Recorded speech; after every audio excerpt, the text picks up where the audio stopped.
vocês. Quero sim. Tá. Eu quero para dia 18 de dezembro. Vou cantar.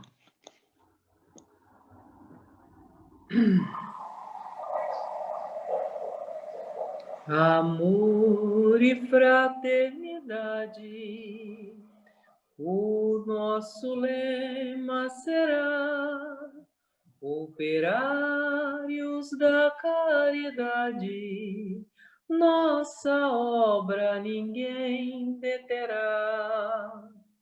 No Evangelho do Cristo, aprendemos a amar e a sofrer. Por amor fazemos isto, para as graças de Deus merecer. Mocidade espírita cristã, somos fortes na luta do amor, trabalhando com muito afã, para vencer a miséria e a dor, nos caminhos da caridade, haveremos de encontrar espinhos, mas com Jesus, na verdade, jamais ficaremos sozinhos. Mas com Jesus, na verdade, jamais ficaremos sozinhos. Acabou a voz. Cláudia, você pode fazer a prece, por favor? Deus, nosso Pai, Jesus, nosso Mestre, nosso Guia, Espíritos amigos que irão comungar conosco nestes momentos de estudo, que sejam a nossa inspiração, que possam ser a ajuda de sempre, aquela que sempre contamos que precisamos muito. Que seja um estudo que ajude a esclarecer as nossas dúvidas. Ajude para que sejamos trabalhadores mais afiados, melhores, como instrumentos de trabalho que estão sempre se renovando. Que Deus nos fortaleça e nos ilumine a mente e o coração, para que juntos contribuam com o nosso entendimento. Graças a Deus. Graças a Deus. Assim seja. Criança, o estudo de hoje é que eu estudo mais além, vai esclarecer muitas dúvidas que se perguntam aí. Quem é que vai começar, por favor?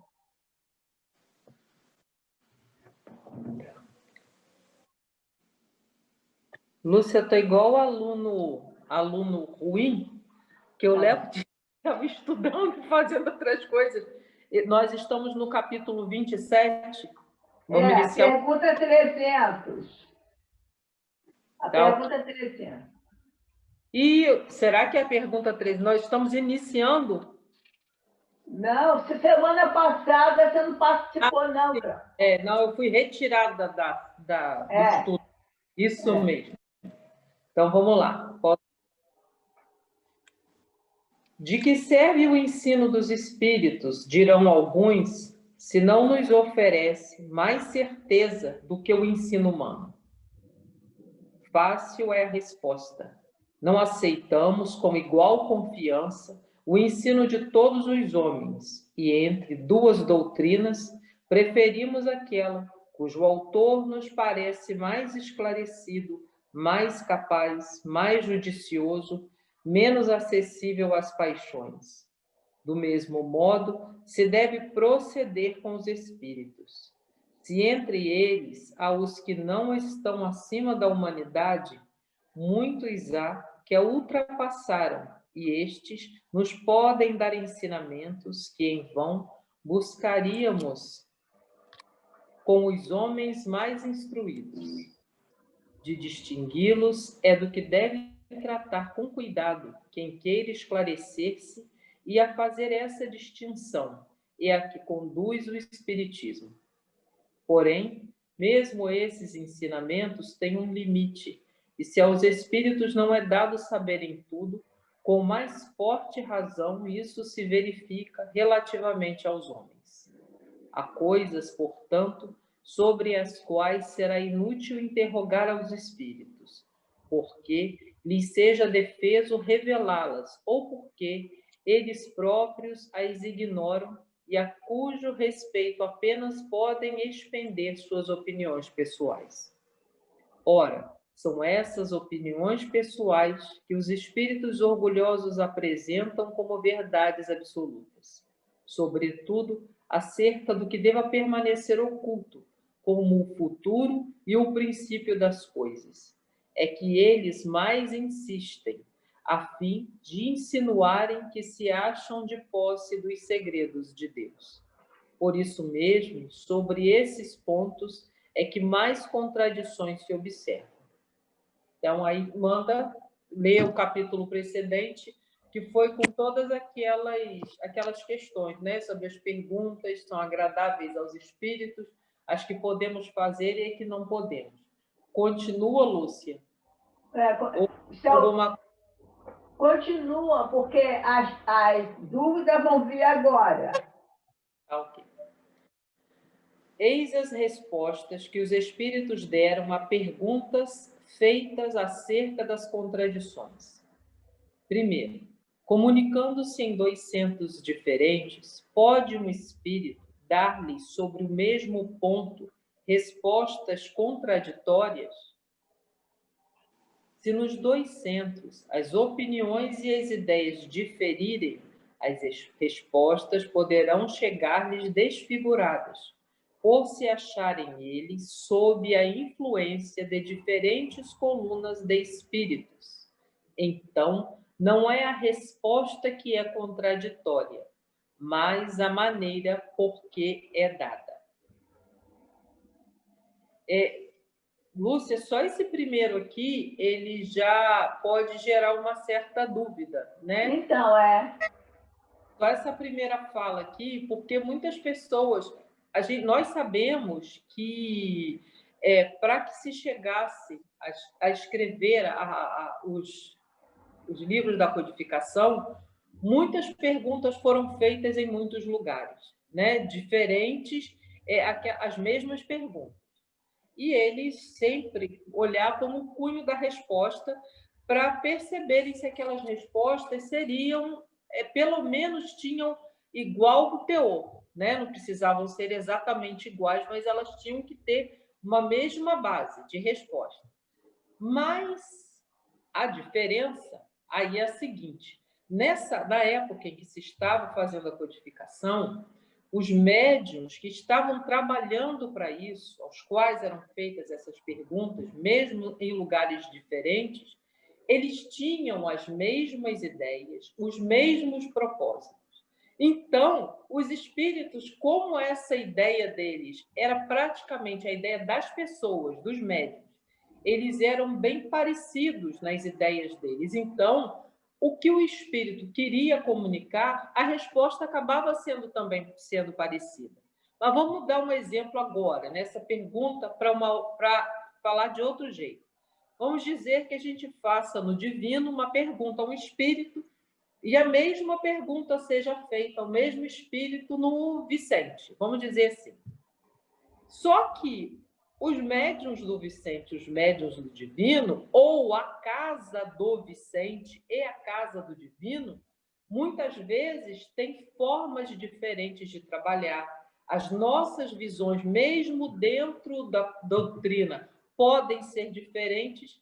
Isso vai fazer com que as respostas que os médiuns, que passem pelos médiuns, possam parecer diferentes. Eu não sei se eu estou sendo clara no que eu estou explicando. Porque somos pessoas diferentes. E se não temos essa mesma convivência, né, mesmo que a gente tenha a mesma base de estudo, mas não convivemos, não temos essa união de espíritos que façam com que nossas ideias sejam bem mais parecidas. Seria diferente de fazer a mesma pergunta, de repente, a 2 médiuns numa mesma casa. dois médios numa mesma casa, que estão ali naquela reunião, que estão em consonância de pensamentos, que estão na mesma base de harmonia, vamos dizer assim, eles vão ter uma resposta muito parecida sobre um assunto. Dependendo, é claro, do estudo de cada um, isso a gente sabe, mas vamos dizer que eles estejam equiparados nisso tudo. A resposta que o espírito vai conseguir transmitir por um e por outro vai ser praticamente igual. Agora, dois médios, mesmo equiparados no estudo, no preparo, em casas diferentes, em ambientes diferentes, eles podem mostrar respostas diferentes, porque essa resposta passa por nós, ela passa pelo médium.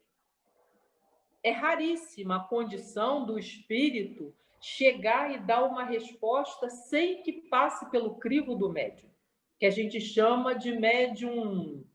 Olha, sinceramente, me fugiu até a palavra. O médium que não interfere, né? O médium tem o médium semiconsciente, o médium consciente e o médium inconsciente, desculpa. Então, o médium inconsciente é que ele nem filtra. Isso ocorre muito raramente. Um espírito de, assim, um mentor muito elevado vai dar uma mensagem, ele tem aquele médium ali para dar a mensagem, é óbvio que o médium, de qualquer forma, vai saber as coisas que ele está falando. O médium só não precisa filtrar, da mesma forma que filtra a linguagem do obsessor. Porque um espírito elevado, ele já tem uma linguagem muito melhor do que a da gente, obviamente. A dificuldade que eles têm é de achar palavra na gente para o que eles querem dizer. Então, isso é que acontece. Essa diferença de resposta pode se dar por causa disso. Tá? Então, podemos ir para frente, gente? Alguém quiser ler? Cláudia, eu só queria comentar, né? Coincidentemente, né? Se é que existe coincidência, ontem eu estava fazendo culto doméstico com a minha mãe e estava lendo o capítulo 21 do Evangelho segundo o Espiritismo, no item que fala dos falsos profetas da erraticidade. Então, só um parágrafozinho rápido aqui que ele fala o seguinte: estais certos igualmente de que quando uma verdade tem que ser revelada aos homens, é, por assim dizer, comunicada instantaneamente a todos os grupos sérios, que dispõem de médios também sérios, e não a tais ou quais, com exclusão dos outros. Nenhum médio é perfeito. Se está obsediado, e há manifesta obsessão quando o médio só é apto a receber comunicações de determinado espírito, por mais alto que este procure colocar-se. Quer dizer, então, quando uma verdade, né, ela tem que ser revelada, aquilo que você colocou no começo, né? Desde a época lá de Allan Kardec, ela é revelada em uma multiplicidade de médiuns, já para poder não ter esse caráter aí de exclusivismo, né, de um determinado médium, um determinado espírito, que fica muito mais fácil dele ser obsediado, de ser fascinado, né? Enfim. Mas, assim, eu penso que como a Cláudia falou, por exemplo, uma mesma mensagem, né? E a gente está falando de duas casas, né? Sérias, de médios, como você falou, equiparados, né? Mesmo assim, a mensagem pode chegar de forma... A mensagem é a mesma, mas a interpretação... Até botei ali no chatzinho, né? Aquela brincadeira que a gente fazia quando criança, do telefone sem fio, assim, que vai passar... A mensagem foi a mesma, só que vai passando por filtros, né? E aí ela chega distorcida, né? Ou mal interpretada, talvez, né? Não sei, mas não seria o caso nem da questão moral, né? Do médium, não, né? É porque, Alessandra, tudo interfere. Tudo interfere. Na hora que se dá uma comunicação, na hora que você vai se colocar, o médium vai se colocar para uma comunicação, essa parte moral também conta, porque ela determina o grau do médium de proximidade espiritual. É óbvio que na necessidade, como já falou 1000 vezes, você tem... acho que chegou até... Tem um estudo que fala, uma questão que pergunta até sobre o médium ser analfabeto antes, se ele conseguiria. Aí fala, gente, se o espírito não tem outro Isso era psicografar, eles perguntaram se o espírito não tem outro meio de se comunicar e se há essa necessidade, ele vai usar o instrumento que ele tem. Ele vai fazer os acertos. Exatamente. Não vai sair a mesma comunicação de uma pessoa letrada que tem até o próprio vocabulário. Porque na hora que eles vão comunicar com a gente, nossa, eles ficam catando, parece que eles ficam catando na cabeça da gente para ver como que a gente é inferior. Parece que eles ficam catando na nossa cabeça as palavras certas para eles usarem, porque eles têm uma linguagem muito coloquial. Ainda mais o espírito. Não é uma linguagem pomposa, mas são palavras que às vezes a gente não conhece e tem dificuldade de dizer. Então, eles ficam como se eles estivessem buscando, dentro daquele assunto, eles vão inspirando a pessoa para que a pessoa possa falar muito próximo àquilo que eles estão querendo dizer, né? Mas, se o médium só tem aquilo ali para oferecer, então vamos catar o melhor que tiver dentro dele e a gente vai falar. Mas, quanto mais o médium estiver nessa condição, a condição moral para o médium é imprescindível. Porque se essa condição traz as aproximações espirituais dele. Então, é muito necessário. A gente hoje estudou, vai estudar essa necessidade. Ele é mais importante até que a nossa condição intelectual. É primeira, a condição moral, o médium, por isso que o médium tem que se cuidar moralmente primeiro, óbvio que ele tem que estudar em todo o âmbito, mas o médium, ele é um medianeiro, então ele tem que tomar muito cuidado, porque aqui em cima, no trecho anterior, do 300, é o seguinte, eles falam dos falsos profetas que o Alexandre citou, e se a pessoa faz uma pergunta, ou se é perguntado a eles, aos espíritos sérios, as questões que eles não têm permissão de responder, eles vão dizer que eles não têm permissão de responder. O espírito vaidoso ou o espírito mentiroso, ele vai inventar. Como falamos da pergunta sobre o futuro, da pergunta sobre o começo da nossa existência. É como se existisse um lapso. Nós ainda não temos entendimento, porque é um conhecimento divino. Entendeu? Então, tem toda essa questão aí entre comunicações dos espíritos. Isso é uma coisa simples e complexa ao mesmo tempo. Mas foi interessante que você colocou. Alguém mais quer falar? Quem pode continuar, por favor? Valquíria, você pode continuar? Posso, nós estamos em qual? A 2. Agora é a 2. São 2. Item 2 da questão 301, né? Concebe-se que uma resposta possa ser alterada, mas quando as qualidades do médium excluem toda ideia de má influência, como se explica que espíritos superiores usem de linguagem diferente e contraditórias sobre o mesmo assunto para com pessoas perfeitamente sérias? Os espíritos realmente superiores jamais se contradizem, e a linguagem de que usam é sempre a mesma, com as mesmas pessoas. Pode, entretanto, diferir de acordo com as pessoas e os lugares, como Cláudia colocou, né?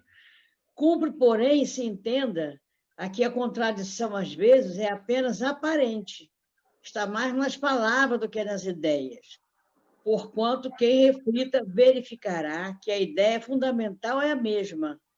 Acresce que o mesmo espírito pode responder diversamente sobre a mesma questão, segundo o grau de adiantamento dos que o invocam, pois nem sempre convém que todos recebam a mesma resposta, por não estarem todos igualmente adiantados.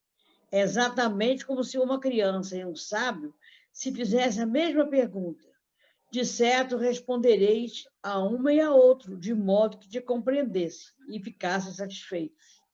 A resposta, nesse caso, embora diferente, seria fundamentalmente idênticas. Até aí só, né? Assim, o conteúdo tem que ser o mesmo, né, Cláudia? vai adequar ao público. A situação do momento, tanto faz dos médicos quanto da própria casa, dos próprios assistentes, das próprios estudiosos da casa, a condição de entendimento. Exatamente. Porque senão não cai na contradição com as parábolas de Jesus, não é isso? O que ele quis fazer? Ele quis colocar os ensinamentos profundos de acordo com a nossa necessidade da época. Então, seria impossível colocar essas coisas. Ele colocava o quê? Histórias, né? Contos, exemplo da vida real, né? E colocava, através de parábolas, os ensinamentos profundos, de acordo com a necessidade daquelas pessoas que estavam seguindo no momento. Não é isso? É igual como uma pessoa da evangelização para criança, né? Serão esses mesmos conteúdos que serão ensinados, mas serão através de quê? De historinha, de figuras, né? Que eles não teriam condição disso aqui. Mas, se vai falar, por exemplo, de reencarnação, vai falar o mesmo conteúdo em todos os lugares. Não tem outra explicação diferente. Só o jeito de colocar que vai ser específico para cada realidade. Não é isso? Isso que você já tinha falado aí também, né? Desde que você comentou a 301, você comentou isso, né? Essa segunda aqui completa tudo que você falou. É isso aí mesmo, Valquíria. Eu acho que é isso, né? Mais ou menos. Lê mais? Deixa outra pessoa ler agora. Alexandre, você pode ler, por favor? Posso, Lúcia. É o item 3 aí, né? Da 301. Com que fim espíritos sérios, junto de certas pessoas, parecem aceitar ideias e preconceitos que combatem junto de outras? Cumpre nos façamos compreensíveis. Se alguém tem uma convicção bem firmada sobre uma doutrina, ainda que falsa, necessário é lhe tiremos essa convicção, mas pouco a pouco. Por isso é que muitas vezes nos servimos de seus termos e aparentamos abundar nas suas ideias. É para que não fique de súbito ofuscado e não deixe de se instruir conosco. Aliás, não é de bom aviso atacar bruscamente os preconceitos. Esse o melhor meio de não ser ouvido. Por essa razão é que os espíritos muitas vezes falam no sentido da opinião dos que os ouvem. É para os trazer pouco a pouco a verdade. Apropriam sua linguagem às pessoas, como tu mesmo farás, se fores um orador mais ou menos hábil.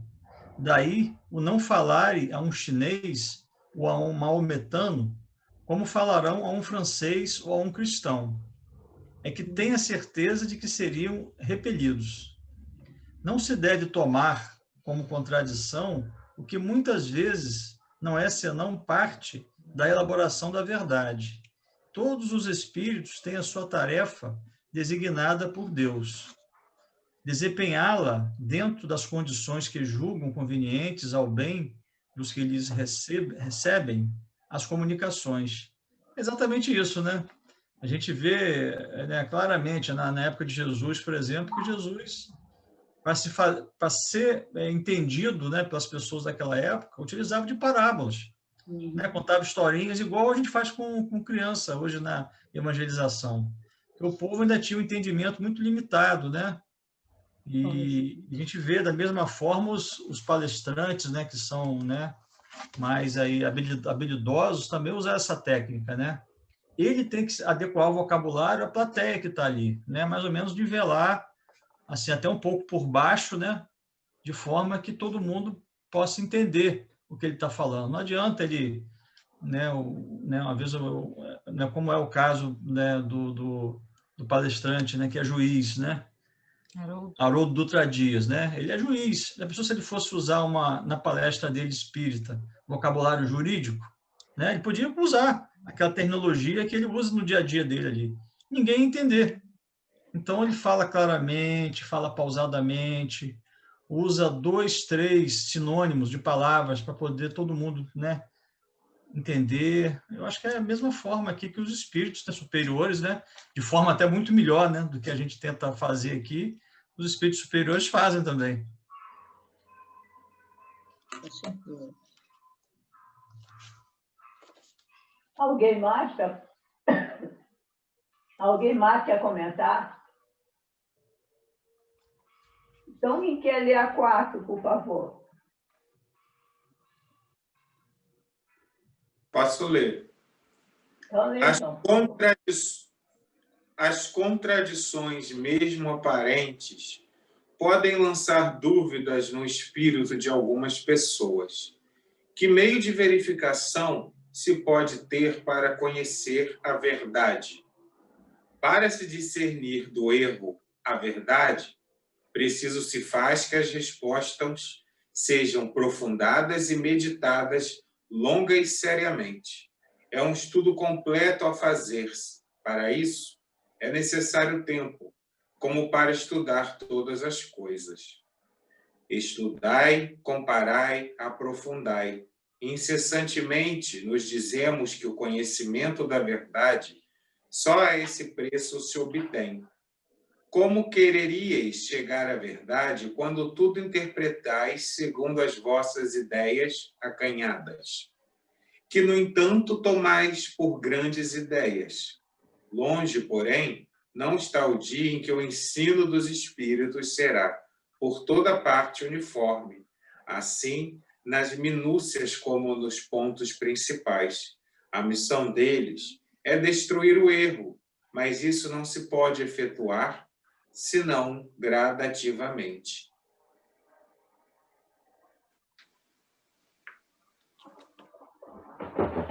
Alguém quer comentar? Esse pedaço é que estudar e comparar e aprofundar. Uma amiga, dona Nise, ela era responsável pela parte mediúnica do centro, quando eu entrei, uma das responsáveis. Ela nunca estude um livro só. Ponha o livro base e outros com o mesmo assunto. Sempre, óbvio, a base seria o livro da codificação. Mas procure outros assuntos, como falou lá no começo, de autores sérios, que a gente veja que é comprovadamente sério, e compare o que todos estão dizendo. Então, você nunca pode estudar uma coisa no nosso próprio estudo da vida comum. Quando a gente vai estudar uma determinada coisa, um determinado assunto, às vezes a gente tem que procurar uma bibliografia enorme para que a gente chegue a um consenso de ideias. Então, para o espírita, o estudo nunca é suficiente. Ninguém nunca estudou o suficiente. E, com certeza, Haroldo, com todas as palestras que ele faz e fala brilhantemente, o Haroldo fala esclarecendo. Imagina o quanto o Haroldo Dutra não deve estudar. Muito, muito, muito, muito. Então, não é para que você seja melhor, é para que você consiga ser mais claro. Né? Você viu outras bases, você viu outros olhares e vai juntar tudo e assim... E ao longo do tempo que a gente vai estudando, e a gente também vai amadurecendo, a nossa própria visão muda e a gente tem que olhar aquilo ali já de outro jeito e vai comparar de novo e vai continuar estudando. Então, estudar até o dia que fechar o olho aqui na carne para continuar estudando lá também, né? Para sempre. Não existe médium pronto de jeito nenhum. Ô, Cláudia, você vê que quando o Divaldo faz uma palestra, ele cita psiquiatras, cita um monte de gente que ele lê. Não é? Ele não lê só, ele lê a codificação e completa com outros estudos. Não é? O Haroldo ele estudou grego, estudou aramaico, estudou um monte de coisa para completar, para conhecer. Né? Alessandra, chegou a sua hora. Está na hora? Chegou a sua hora, Alessandra? Vamos lá. Só se eu tô, o capítulo 10, só para confirmar. Né? A gente vai falar hoje sobre a experiência de Joel. Começar. Afastando-nos para um canto do salão, acompanhei Vicente, que se dirigiu a um velhote de fisionomia simpática.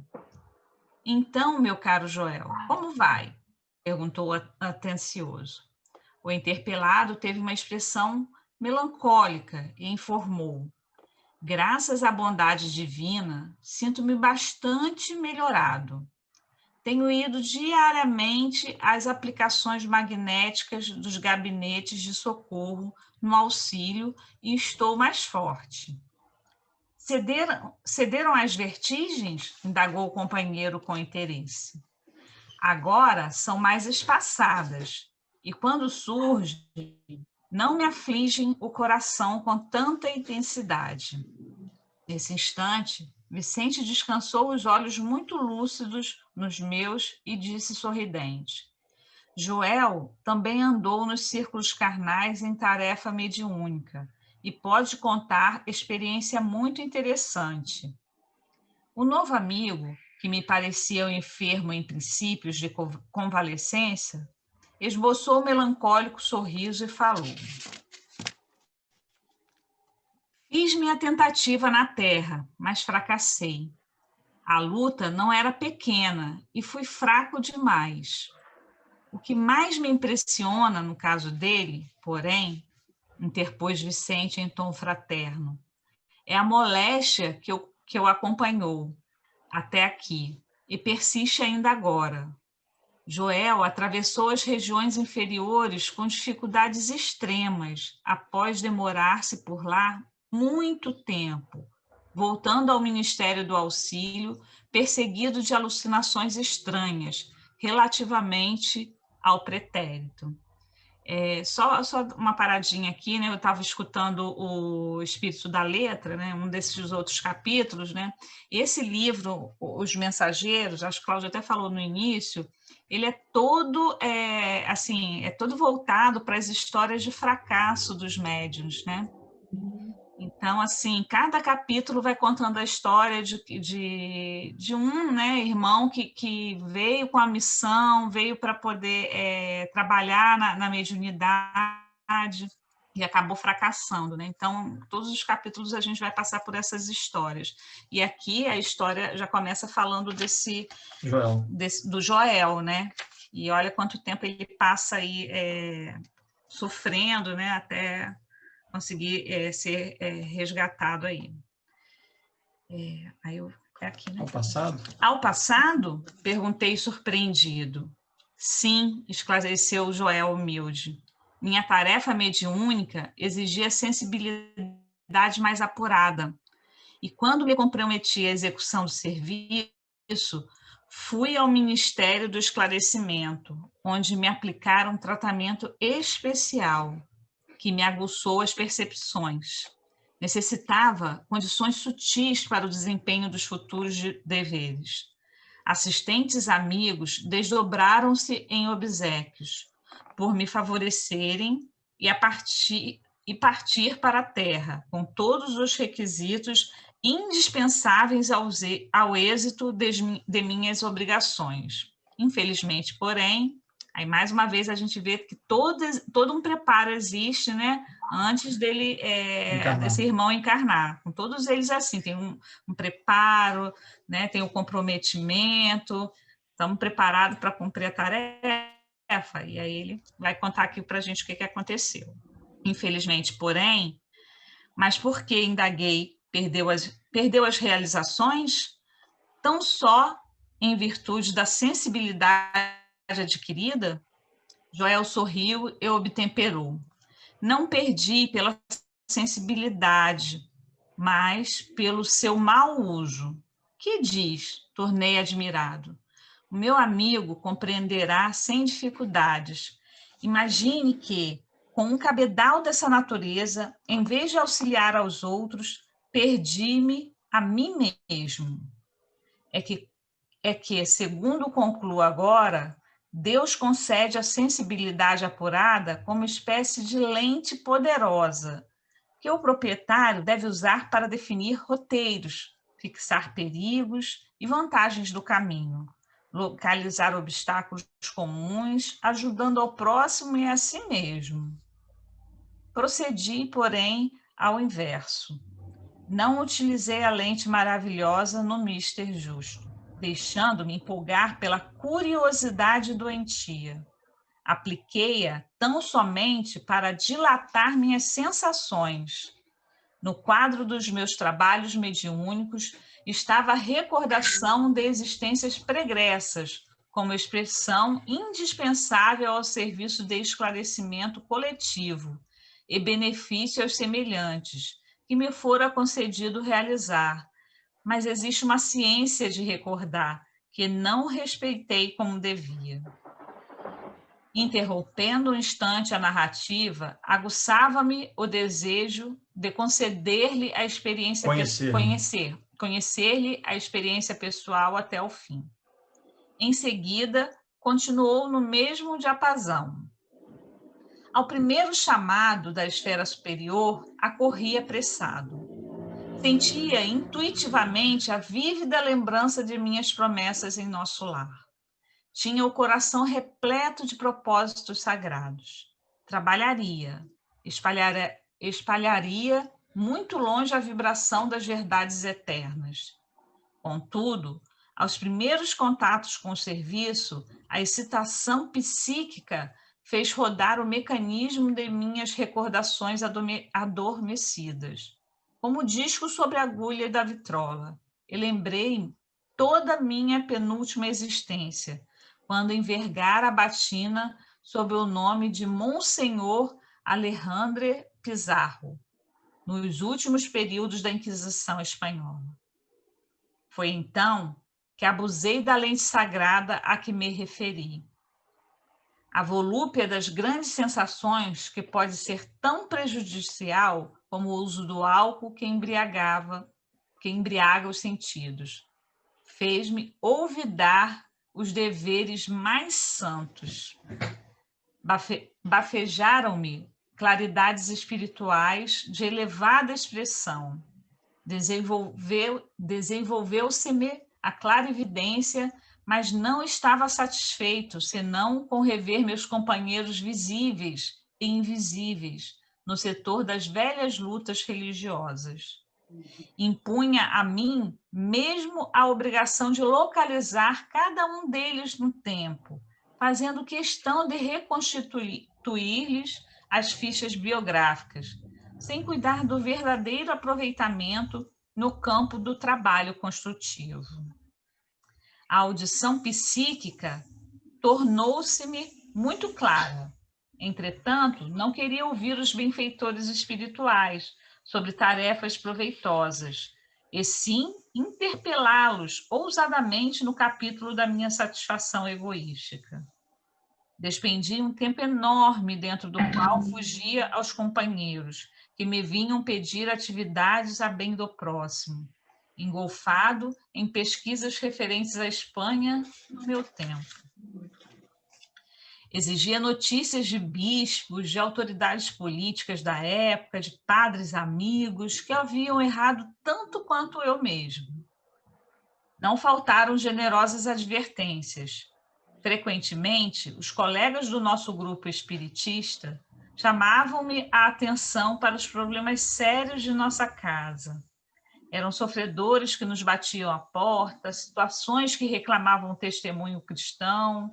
Tínhamos um abrigo de órfãos em projeto, um ambulatório que começava a nascer e, sobretudo, serviços semanais de instrução evangélica, nas noites de terças e sextas-feiras.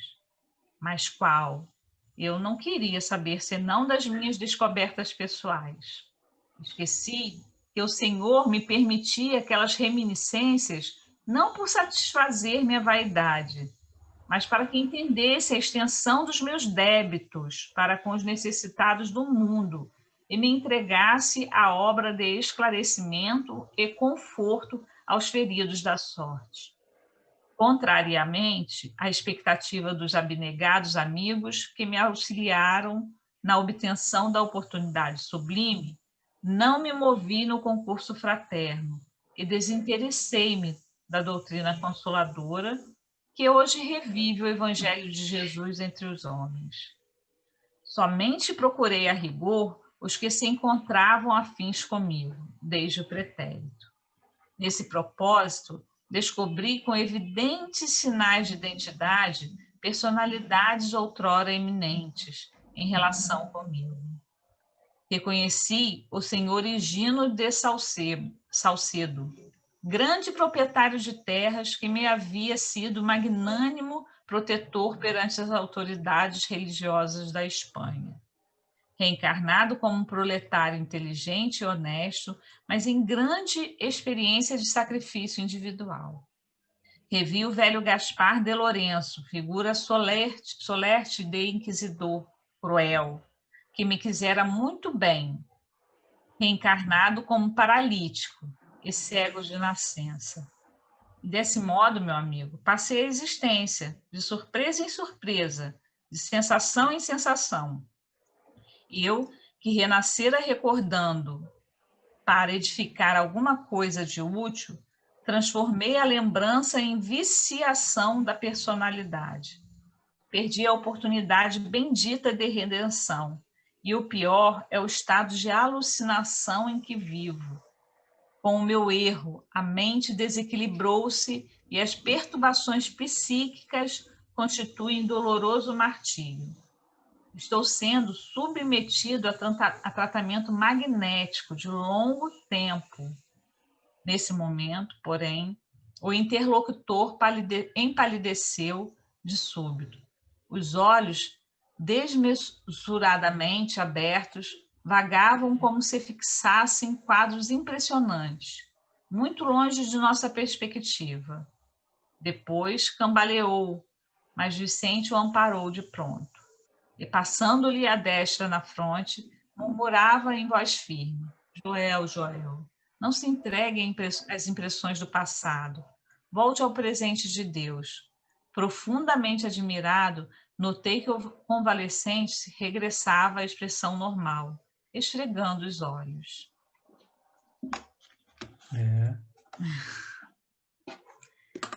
A gente percebe aí, né, como que o espírito fica quando se vê que fracassou, né?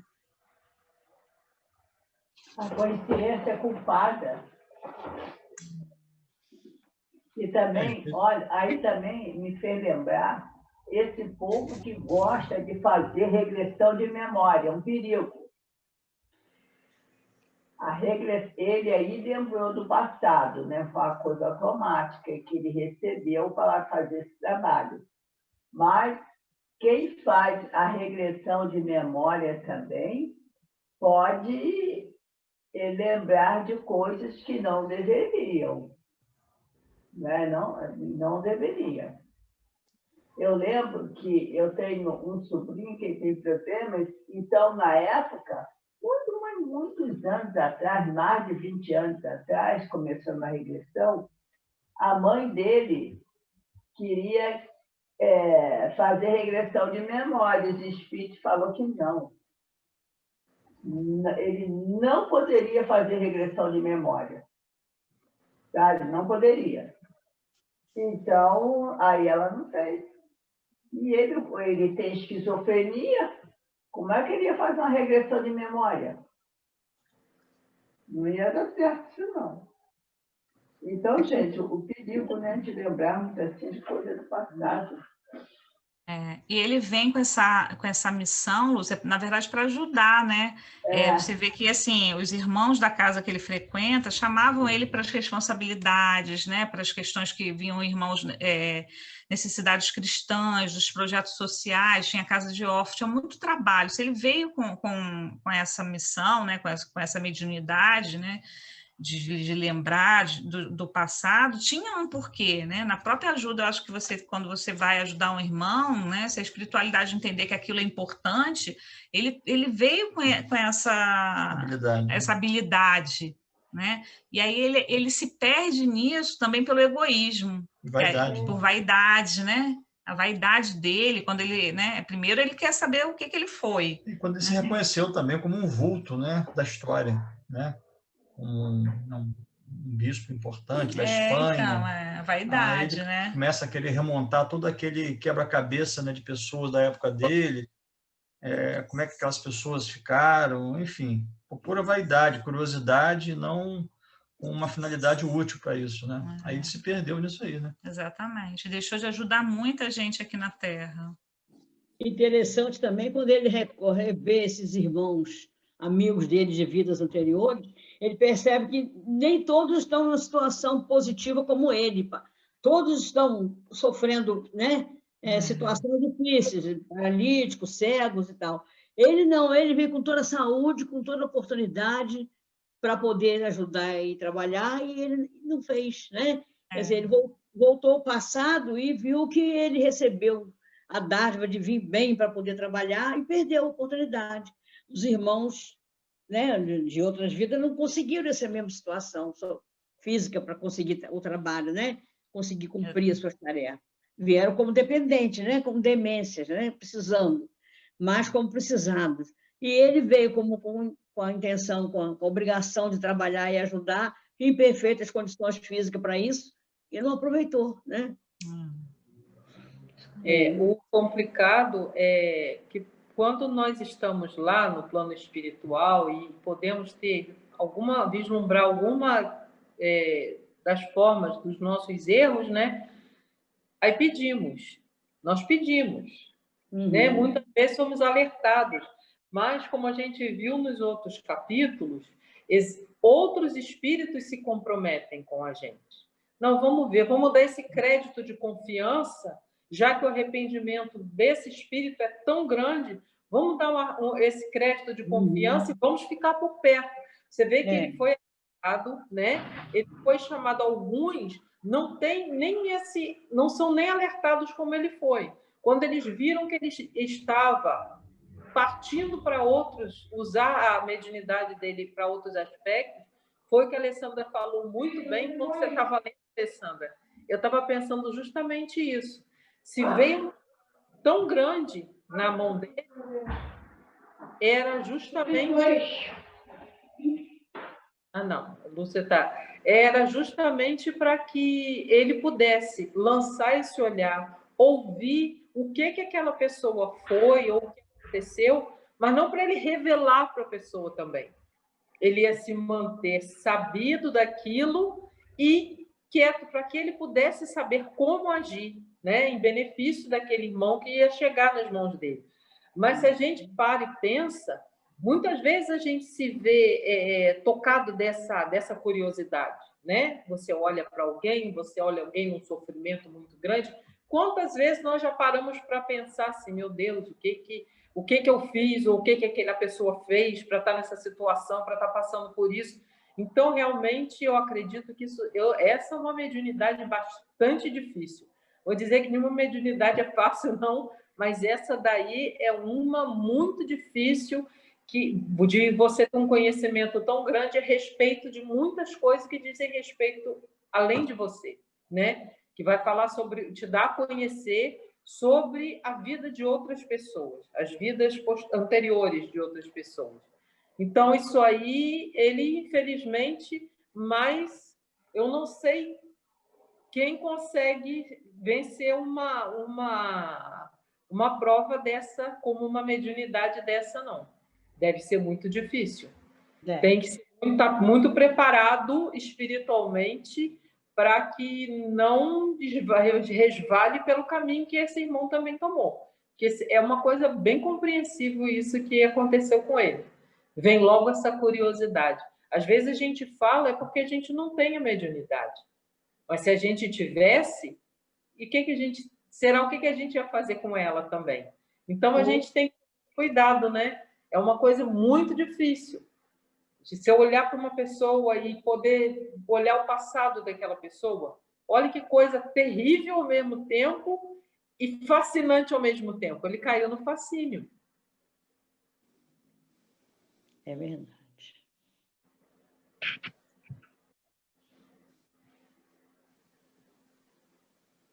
A gente saber como é que vai ser o nosso desempenho, né, diante de uma prova, é só a gente estando mesmo submetido a ela, né?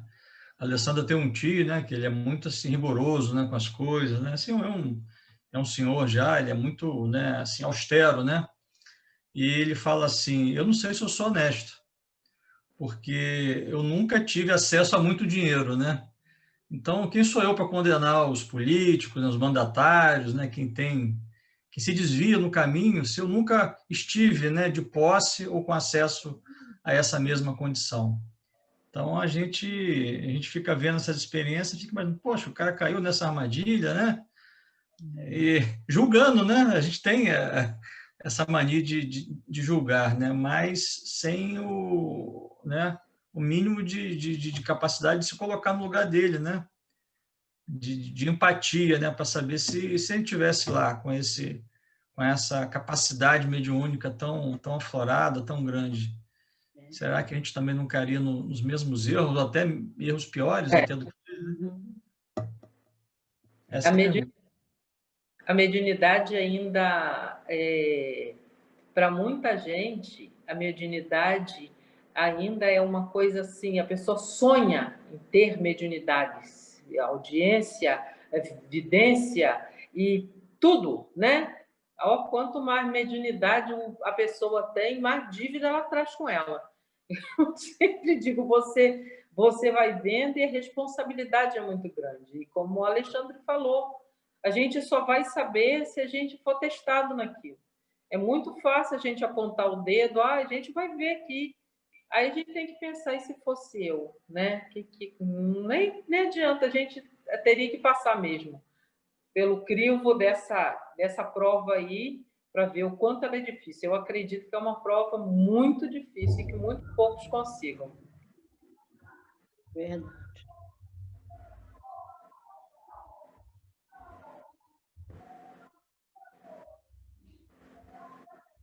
Lúcia? Não, Uma eu coisa. estou vendo essa confusão aqui perto de casa. E essa confusão que eu estou pensando, estava até sentindo uma coisa. Eu falei, meu Deus, que barulho é esse, Jesus? Eu já tinha ficado preocupada com Lúcia. Fica, eu estava preocupada. Lúcia, você está bem, criatura? Está. Hã? Você está bem, criatura? Não, estou bem. Meu vizinho que é muito bom. Ah, Qual o tá. seu Ô, gente, assim, eu só Criança, queria... alguém quer falar mais alguma coisa? Eu, Lúcia, Então euzinha, Valéria de Fátima, que quer falar uma coisinha, só assim, um comentário a respeito de como a encarnação e esse corpo que nós temos faz, e a vida em si, né, faz com que a gente se perca. Porque imagina você sendo hiper preparado, treinado, cheio de boa intenção, encarnou, tu desbanda as tentações, né? E a gente tendo livre-arbítrio, como a gente perde o caminho. Isso é uma coisa impressionante. Agora eu fiquei pensando, vocês falando, estava pensando nisso, falei, caramba, né? E aí não dá nem para a gente julgar os outros, que às vezes eu fico assim, poxa, nossa, mas eu podia ter feito isso, não fiz. Na faculdade eu ficava dormindo ao invés de ir para a aula. Então, sabe, aquelas coisas assim? Não, Valeria de Fátima não foi tão santa assim, não, filha. Depois que os hormônios bateram, a primeira aluna da sala, minha filha, virou uma vagaba de marca. Voltei ao normal, voltei a ser a menina estudiosa e tudo mais. Mas eu tive meu período ovelha negra da família. Não, mas então, assim, é por isso eu fico impressionada com essas coisas e fico pensando exatamente, me analisando, né? Porque eu acho importante a gente, para se melhorar, está fazendo uma autoanálise, mas aquelas assim, se encarar mesmo, o lado negro da Lua, olhar mesmo de cara. De vez em quando eu fico assim, não, mas eu não sou muito assim, Valéria de Fátima, acorda, Alice, dando essa maravilha toda. E tentando mudar essas atitudes, né? Então, era isso só que eu tinha para falar. Valéria, bem é que nós sabemos que nós temos toda a eternidade para a gente se melhorar, né? Não podemos ficar parada em cada oportunidade, mas sabemos que temos toda a eternidade para consertar nossos erros, que são grandes. Por isso que Deus nos deu a eternidade, porque é muita coisa. Não pode contar 10, 20 encarnações. é eterna, porque é muita coisa para consertar. Valquíria, mas a gente sabendo, tendo clareza disso, a gente tem que correr atrás de se melhorar o máximo que a gente possa dentro das nossas limitações, né? Eu também não vou exigir de mim mesma, eu estou começando a aprender a me perdoar. E não exigir de mim mesma coisas que eu sei que vão ser impossíveis de eu fazer. Então, aquilo que eu consigo fazer, eu estou me esforçando. Bota a preguicinha de lado e vai de Fátima, você prometeu os cofrinhos, sai da série, vai fazer os cofrinhos, sabe? Então, coisas que você pode mudar, coisa que você sabe que você tem condições de mudar. Agora, tem coisas que, assim, eu sei que eu ainda tenho aquele orgulho, tenho determinadas vaidades, né? Esses dias mesmo eu estava olhando aqui, eu falei, se eu tiver dinheiro, eu vou fazer uma plástica. Então, sabe, são coisas assim que é besteira, mas eu ainda tenho essas coisinhas que algumas eu sei que com o tempo eu vou conseguir mudar. Outras eu sei que eu vou precisar, minha filha, de mais umas 500 vidas para dar jeito. É a eternidade, Valéria, não tem número, é a eternidade, tem oportunidade. Ô, Valéria, só uma observação. Plástica para que você tem essa carinha de menina aí? É para tirar uma caidinha aqui de família, sabe? O Gen Bulldog. Deixa quieto, Valéria, deixa quieto. Mas deixa quieto. Obrigada, Alexandre. Meu ego ficou tão feliz agora. Deixa quieto. Então, vamos agradecer a Deus e vamos lembrar que temos sempre que orarmos uns pelo outro, que todos nós precisamos de ajuda, né? Se estamos aqui na Terra, somos irmãos muito devedores, estamos em aprendizado e devemos orar um pelos outros, porque quando nós apontamos o dedo para o outro, como falou, os nossos irmãos políticos, eu rezo todo dia para eles, porque eles não entenderam, coitado, como todos nós, muitas vezes, resvalamos no erro, e possamos lembrar de orarmos todo dia, uns para o outro, porque nós vamos sair daqui todos indo de mão dada. Enquanto um estiver lá embaixo, a mãozinha de um tem que ir lá buscar aquelezinho, levantar para seguir adiante. Vamos chegar todo mundo juntinho lá em cima. Enquanto tiver um perdidinho aqui, a mãozinha tem que buscar. João, você pode fazer a prece, por favor, de encerramento? Posso. Me puxa, hein? Não me deixa para trás, não, hein, gente? Vai deixar que a gente vai te puxar, mas não esquece de me puxar também, não. Ninguém solta a mão de ninguém. Ninguém solta a mão de ninguém, hein?